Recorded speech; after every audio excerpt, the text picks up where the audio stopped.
Wilkow, SATCOM. Wilkow, SATCOM 1, go ahead. SATCOM 1 is a go. Firing up SATCOM 2. SATCOM 2 is live. The fusion of rational thought and political analysis. This is what your brain has been waiting for. News, politics, and issues. Enhanced. You have just joined the Wilkow Majority. The next generation of great talk radio, the undisputed leader of the new school. Andrew Wilkow, Sirius XM Patriot. Phone lines as always, 1-866-95-PATRIOT. The email, to spell my name right, WILKOW at WilkowMajority.com. Individual Patriot first, conservative second, Republican third. And working every single day to make this the most popular program offered by Sirius XM Satellite Radio, because it's based in one thing and one thing only, and that is rational thought. So welcome to the Wilkow Majority. I'm Andrew Wilkow. It's a Friday. We don't slow down. We don't back off. We don't take it easy. We go full steam ahead. 3 hours of perfectly executed political analysis. Now, we have been all over Common Core for God knows how long. And we've also been all over this white privilege thing. And I want to play for you again a little bit of this white privilege conference that's going on in Madison, Wisconsin, where children as young as 8 are being exposed to this indoctrination and nonsense. Play that.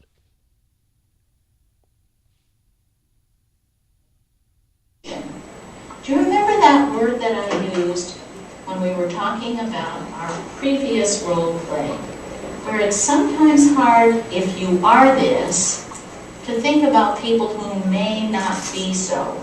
It started with a P. Pretending. No, pretending was what we were doing. Protection. Sometimes you have a lot and you're not even aware of how much you have. And it's sometimes called privilege. Remember that word, privilege? If you have privileges, it's sometimes difficult to even think about people who might not have privileges. My privilege is when Okay, okay. Well, no, you know what? Well, save that part. Scroll it back and leave it right there where the kids start talking. And I'll bring that back up in a little bit. Joining me on the program right now is Sheri Few, FEW.com. She is running for South Carolina Superintendent of Education. How you doing? I'm doing well.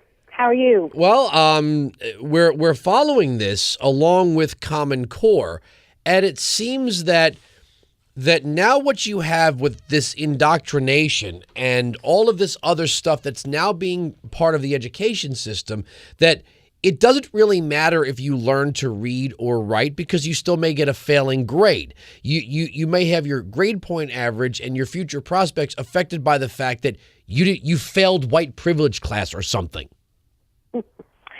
Well, I tell you, Common Core is really, really bad, and that's why I've been fighting it in South Carolina for over a year. I've led the fight to end Common Core in South Carolina, and the good news is we've got a bill that's passed our South Carolina Senate, and it's before the House, and it's likely to pass, and we will be rid of it in about a year. But the other good news is I'm running for South Carolina Superintendent of Education, and part of my platform is to end this ridiculous indoctrination of young children, which an example of is what you just played. You know, and what I say, Andrew, is that the only thing that is good that's come from Common Core is the fact that taxpayers and parents have finally woken up to this ridiculous use of our taxpayer dollars that is funding this liberal indoctrination of children. And, you know, it's quite frankly anti-American, anti-Christian, and if that's not bad enough, it's pro every other form of government, and pro-Muslim, pro-Buddhist. I mean, it's really out of control, and it's got to stop.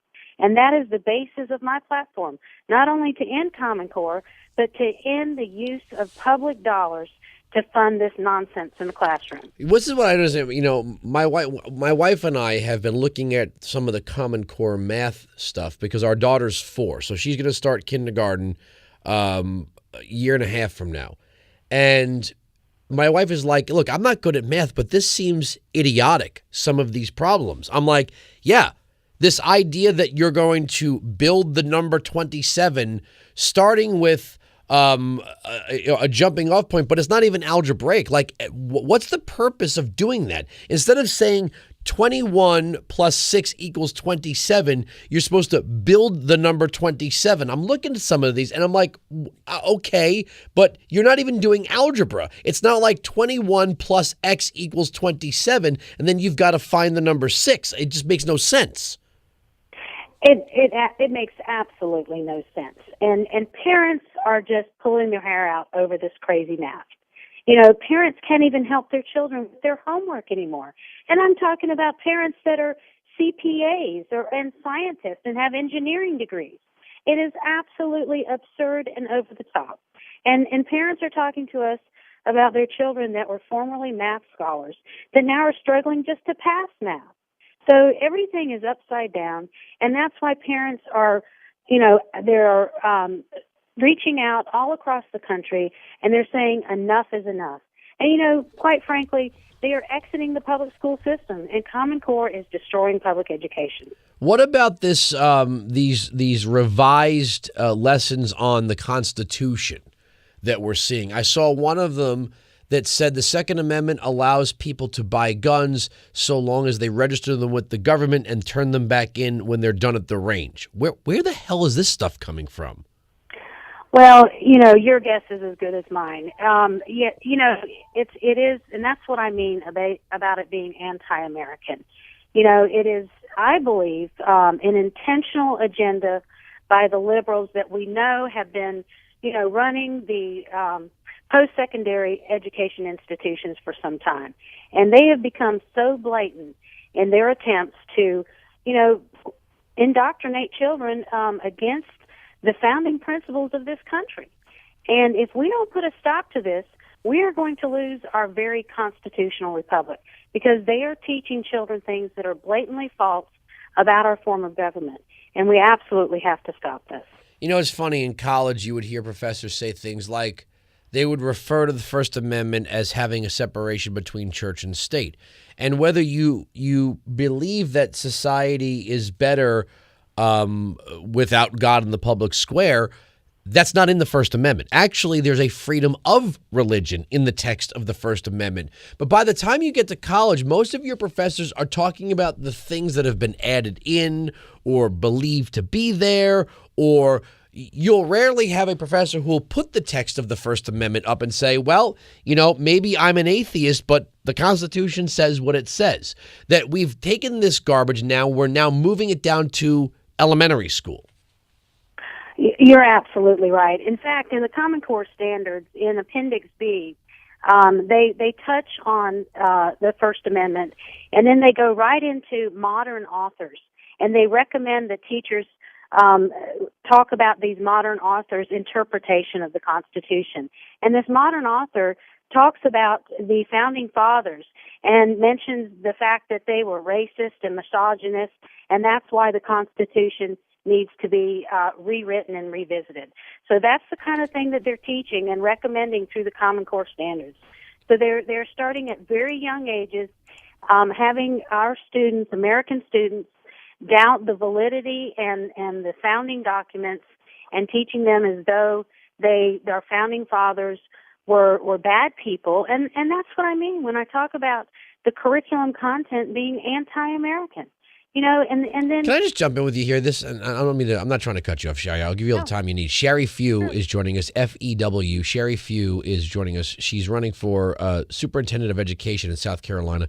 There's a lot of Republicans, like Jeb Bush. I mean, what I find fascinating about the Jeb Bushes who support this, I can't find anyone in the political elite who want to send their own kids to a Common Core school. I just can't. I hear Jeb Bush talking about it. I hear a lot of politicians talking about it. And then they send all their children to places like Sidwell Friends Academy in Washington, D.C. That's right. The politicians and the elitists send all of their kids to the best schools, where they get a classical liberal arts education, where they learn the foundation and they learn to be good, thriving citizens.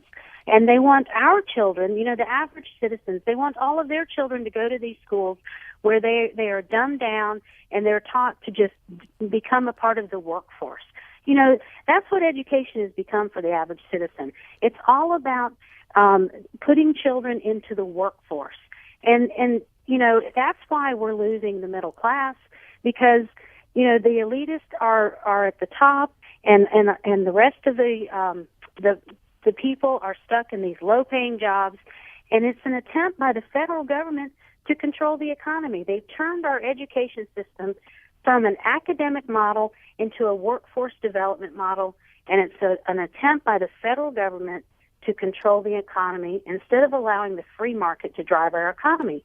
And we need to start recognizing that our economy is in trouble not just because of, several other things that are happening where the federal government is interfering with small business and things like that. But the other piece that is here that people aren't recognizing is this idea of allowing the federal government to control education and work with education and try to control the economy this way. How's the governor on this? Because, Nikki Haley is beloved by Republicans and conservatives for many of her, nobody's perfect, but, many of her beliefs have made her kind of a conservative folk hero. Where is she on this? Well, Governor Haley has said that she will sign our bill once it passes out of the state legislature. So, she is supportive of ending Common Core. Now, what about Senator Scott and well, I didn't want to ask you about Lindsey Graham. I don't really care what Lindsey Graham has to say. What about Senator Scott? Well, Senator Scott is also supportive of ending Common Core. South Carolina is blessed to have a really solid legislative delegation on the federal level. We have our own struggles internally, though, when it comes to our state legislature. We had to lean very heavily on our South Carolina legislature to get this bill passed. And our bill is not perfect. And let me tell you, that is why this race for superintendent of education is so important, because the bill puts it in the hands of the next superintendent of education to finish the job. It is up to the next superintendent of education to rewrite the standards. And believe me, if I am not elected, if it falls in the hands of any of these other candidates, we're going to end up just like Indiana or Oklahoma with just a rebranding with Common Core under a Who wants it? Who wants it in South Carolina? Who is telling you, Sheri, we got to have this. You got to trust us on this. Common Core is great. South Carolina is going to love it. Who wants this? Oh, it has been a huge uphill battle. All of the administrators in South Carolina, I don't know a single public school administrator that doesn't think that it's the best thing since sliced bread. And school teachers are afraid to speak up. A lot of them, anonymously have contacted us and told us how bad it is, but none of them, well, I can't say none. We have one or two that are willing to speak on the record. So, that's what we're up against. The school administrators, the school administrators. Why do they want it, though? Oh, and let me point out, one of our candidates in the Republican primary actually runs the School Administrators Association. So but why do they want it? What is it that they're seeing? Because I'm here in New York where the New York Teachers Union doesn't want it. I actually interviewed a principal of a high school where I'm from in Nassau County, Long Island, on my TV show, and she said, I'm a progressive and I'm totally against this. So if progressives in New York are against this thing, why would some people in South Carolina want anything to do with it? Well, what I think, Andrew, every time you're scratching your head and you're wondering why in the world, usually you can always trace it back to money. And that's the only answer I can give you, because I don't know why in a state like South Carolina we would have even signed on to it to begin with. So it really makes you wonder. We do know, of course, that Bill and Melinda Gates have dumped lots of money into this. Our Chamber of Commerce even supports it, our state Chamber of Commerce. So it's money that we're up against in this battle. Again, I would say to anyone, if you believe this is great, send your own kids to it. That's what makes me so sick about this, is that the people who populate the Chamber of Commerce would never send their own children to a Common Core school. Well, and you're absolutely right about that. And, again, what I say is the only good thing that's come out of Common Core is the fact that parents and taxpayers have woken up and they've said enough of this. So, my candidacy is about not only ending Common Core, but we're going to end the use of taxpayer dollars to fund this liberal indoctrination of children. And in addition to that, the other good thing is that parents and taxpayers are exiting the public school system at an alarming rate. And what that means for South Carolina, and I hope for the rest of the nation, and I hope that my candidacy is going to set a precedent for the rest of the nation when I win and I champion these issues, is that it's time for us to get government out of the education business. And we can do that by instituting a voucher system which will allow the free market to drive the solutions in education rather than the government. Because, you know, the federal government they are the ones that are responsible for these idiotic standardized tests that we are using for supposedly accountability. But what's happened, and you know, Republicans have fallen for that. We want accountability, so we've fallen for these ties to the federal government with these high-stakes testing.